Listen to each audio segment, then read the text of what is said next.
Paddy area తక్కువ ఉన్నాయి, చాలా వరకు కొంచెం తినడానికి వేసుకుంటారు. అది కూడా కొట్టిముట్లో వ్యాచారం స్ట్రెచ్లోనే ఉంటుంది.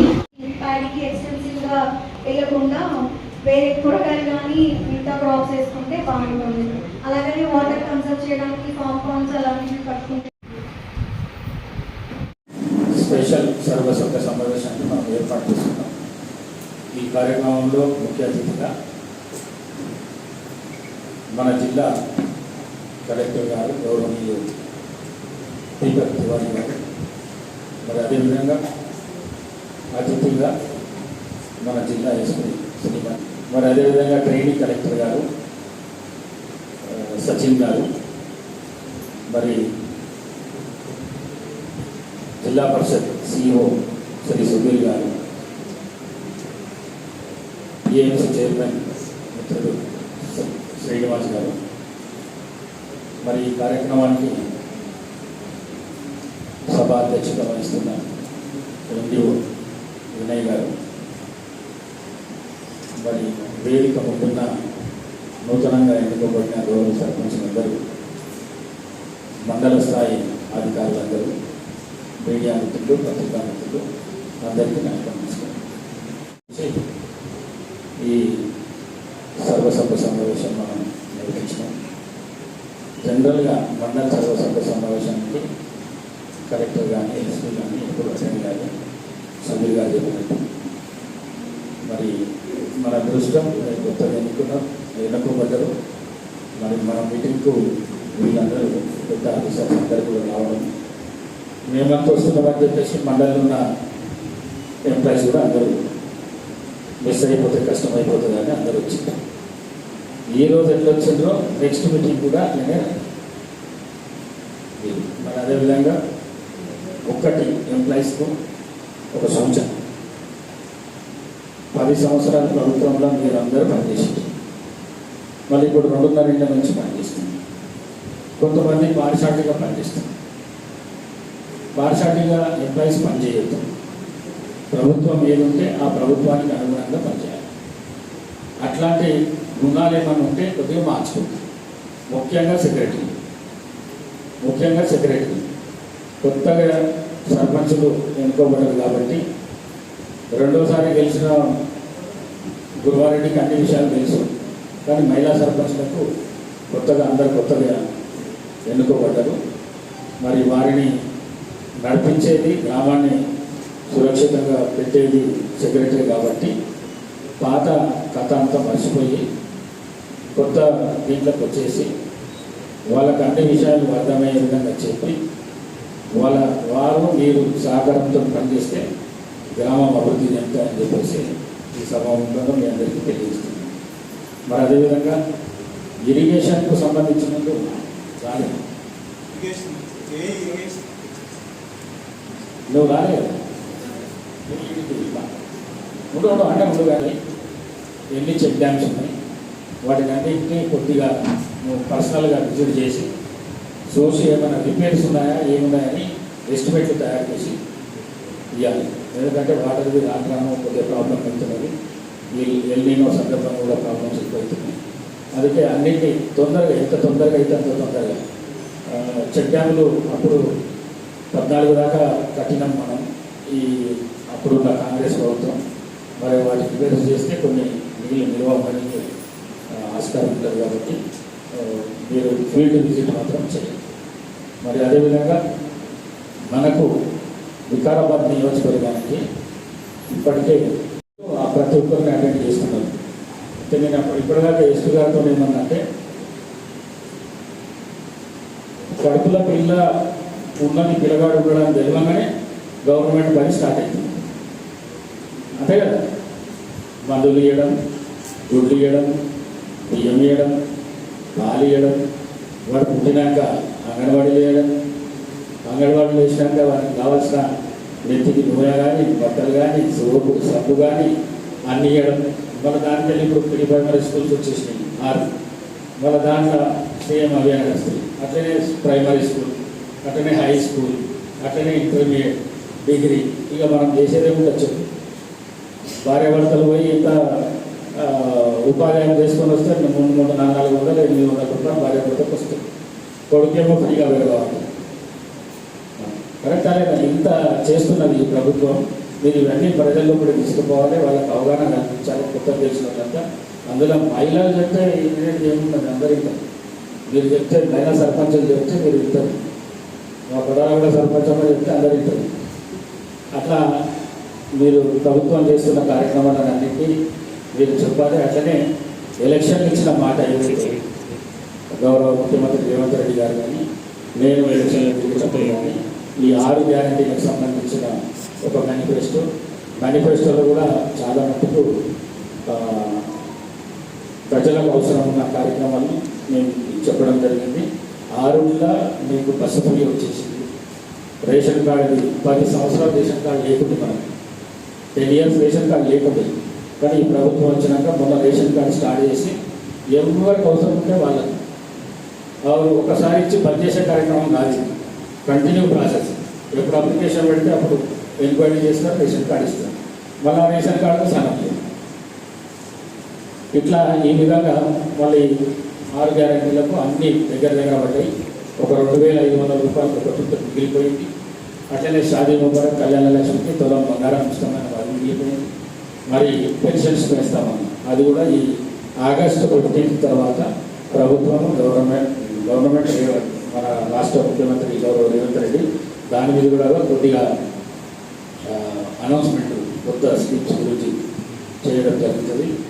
అట్లనే డాక్రా మహిళలకు బస్సు ఇప్పించి ఈ రాష్ట్ర ముఖ్యమంత్రికి ఎట్లయితే రాజశేఖర రెడ్డికి ఉండేనో మహిళలను లక్షాధికారం చేయాలి, ఆయన తొవ్వ ఇప్పుడు రాష్ట్ర ముఖ్యమంత్రి గౌరవ రేవంత్ రెడ్డి గారు నడుస్తున్నారు. మహిళలను కోటీశ్వరులు చేయాలనే ఆలోచనతో నడుస్తున్నారు.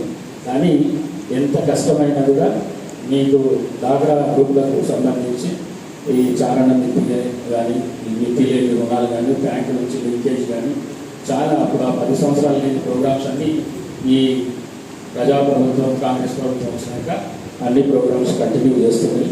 తప్పకుండా ఈ బస్సు కార్యక్రమం కానీ ఇంకా పెట్రోల్ పంపు ఏదైనా ఉంటే కూడా వికారాబాద్ మండలకు డాక్రా గ్రూప్లోకి ఇచ్చే కార్యక్రమం కూడా కరెక్ట్గా చూస్తారు.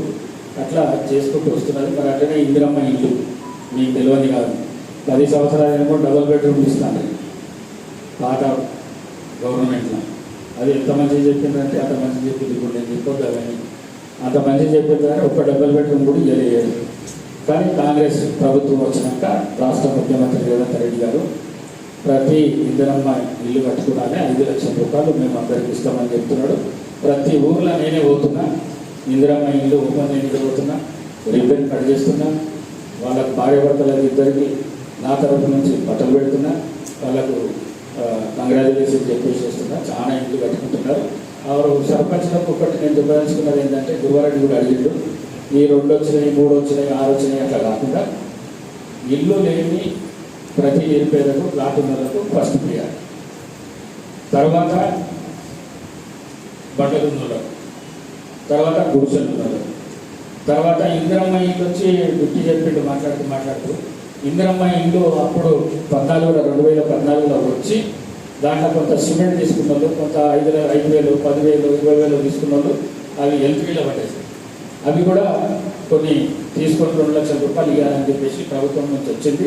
మరి ఇప్పుడే కలెక్టర్ గారు అంటున్నారు, ఈ ఎల్పీ మొత్తాన్ని ఎలవన్లకు మార్చేది ఏదైనా మీరు ప్రభుత్వాన్ని తీసుకురావాలని చెప్పి అది కూడా ప్రయత్నం చేస్తారు. తప్పకుండా ఎల్పీని మొత్తం ఎలవన్లకు వచ్చేది కూడా ప్రయత్నం చేస్తా.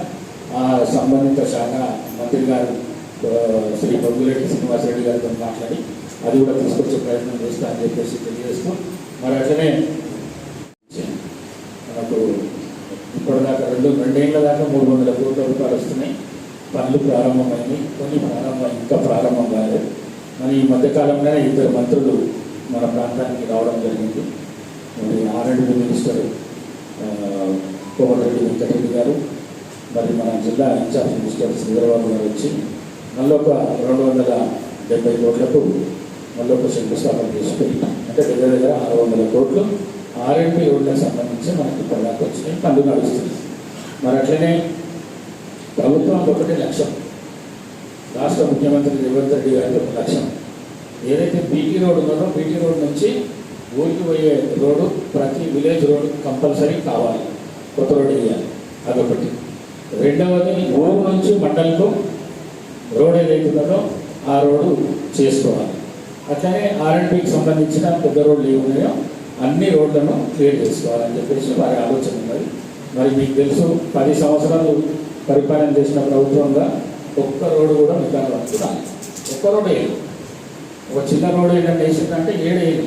10 సంవత్సరాల కిందట గడ్డం ప్రసాద్ కుమార్ ఉన్నప్పుడే రోడ్డు పెట్టదు, మళ్ళీ ఇప్పుడు మనం వచ్చినాకనే రోడ్డు తయారైంది.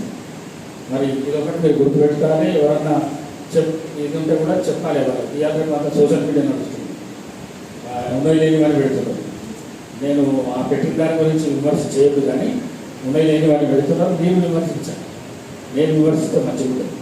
మరి అట్లనే పంచాయతీరాజ్ రోడ్లకు సంబంధించి అదే ఇప్పటిదాకా చెప్పిన ఊరికి సంబంధం ఉన్న రోడ్లు, లింక్ రోడ్డు, ఊరికి ఉన్న లింక్ రోడ్డు, అవి ఇప్పటికీ మనకు 2 సంవత్సరాల ఒకట 180 కోట్ల దాకా మనకు వచ్చినాయి. ఈ మధ్యకాలంలో హ్యామ్ కింద మళ్ళీ ఒక 300 కోట్లు వచ్చినాయి. రేపు ఎల్లుండో ఒక 53 కోట్లది జీవో రిలీజ్ అవుతుంది. దగ్గర దగ్గర అవి కూడా 600 కోట్ల దాకా మనకు వచ్చినాయి. ఎందుకు వచ్చినాయి ఇవంటే ఎమ్మెల్యే ఉంటే కొద్దిగా తక్కువ వస్తుందనేమో, స్పీకర్ ఉన్నందుకు ముఖ్యమంత్రి గారు పక్క నియోజకవర్గమే కాబట్టి వారి ఆశీర్వాదంతో ఇక్కడ కూడా తక్కువ ఉంటుందనే ఉద్దేశంతో ఈ పైసలు గ్రాంట్ మనకు వస్తున్నది. అట్లనే ఎడ్యుకేషన్కు సంబంధించి, హెల్త్కు సంబంధించి ఈ రాష్ట్ర ప్రభుత్వం కానీ ముఖ్యమంత్రి గౌరవ రేవంత్ రెడ్డి చాలా మార్పులు, రెవల్యూషన్ తీసుకురావాలనే ఆలోచనలో ప్రతి నియోజకవర్గానికి ఒక ఇంటిగ్రేటెడ్ స్కూల్ అని ఇచ్చింది. ప్రతి నియోజకవర్గానికి ఒక ఇంటిగ్రేటెడ్ స్కూలు, 25 ఎకరాల స్థలము, 200 కోట్లతో నిర్మాణం జరుగుతున్నది. ఇప్పుడు మన మేకల్ గంట స్టార్ట్ అయింది, పని స్టార్ట్ అయింది. మరి అట్లనే ప్రతి మండలానికి ఒక పబ్లిక్ స్కూల్. ఇప్పుడు ఫస్ట్ పెడతాగా మరపల్లి మండలానికి పబ్లిక్ స్కూల్ వచ్చింది. ఇవన్నీ చేయడానికి కారణం ఏంటంటే ఏవైతే ప్రైవేట్ స్కూల్స్ ఉన్నాయో, కార్పొరేట్ స్కూల్స్, ఆ స్కూళ్ళకు స్తోమత లేకున్నా కూడా పేదలు ప్రైవేట్ స్కూల్కు పంపించాలనే ఆలోచన, గవర్నమెంట్ స్కూల్లో ఇవ్వాలనే ఆలోచనతో ఉన్నారు. కాబట్టి అట్లా కాకుండా ప్రైవేట్ స్కూల్స్కు ధీటుగా గవర్నమెంట్ స్కూళ్ళను మనం తయారు చేస్తే ఈ పేద పిల్లలు అందరూ దాంట్లో చదువుకునే అవకాశం దొరుకుతుంది. ఈ గవర్నమెంట్ స్కూళ్ళల్లో ఉన్న టీచర్లు ఎవరైతే ఉన్నారో నిష్ణాతులైన టీచర్లు, మంచిగా చదువుకున్నారు. ప్రైవేట్ స్కూళ్ళల్లో ఇంత ఎడ్యుకేటెడ్ ఉండరు. మన దగ్గర MSc BEd కానీ, BSc BEd కానీ, లేకుంటే BCom BEd కానీ ఇట్లా నిష్ణాతులైన టీచర్లు ఉంటారు. కాబట్టి ఎడ్యుకేషన్ చాలా మంచిగా ఉంటుంది పిల్లలకు. ఆ విధంగా గవర్నమెంట్ ఈ స్కూళ్ళది దాంట్లో కూడా రెగ్యులేషన్ తీసుకురావాలనే ఆలోచనతో నడుస్తున్నది. అట్లనే హెల్త్కి సంబంధించి కూడా మన వికారాబాద్ నియోజకవర్గానికి ఆల్రెడీ మెడికల్ కాలేజ్ వచ్చింది, కన్స్ట్రక్షన్ అవుతున్నది. అట్లనే హాస్పిటల్, కొత్త హాస్పిటల్ మనము అక్కడ రాజీవ్ నగర్లో ఓపెన్ చేసుకున్నాం. ఇంకొకటి కూడా ఎమర్జెన్సీ హాస్పిటల్ కూడా, అది కూడా అతి తొందరగా మనం దాన్ని ఓపెనింగ్ చేసుకుంటాం.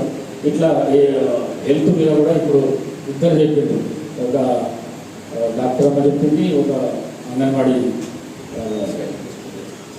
CDPO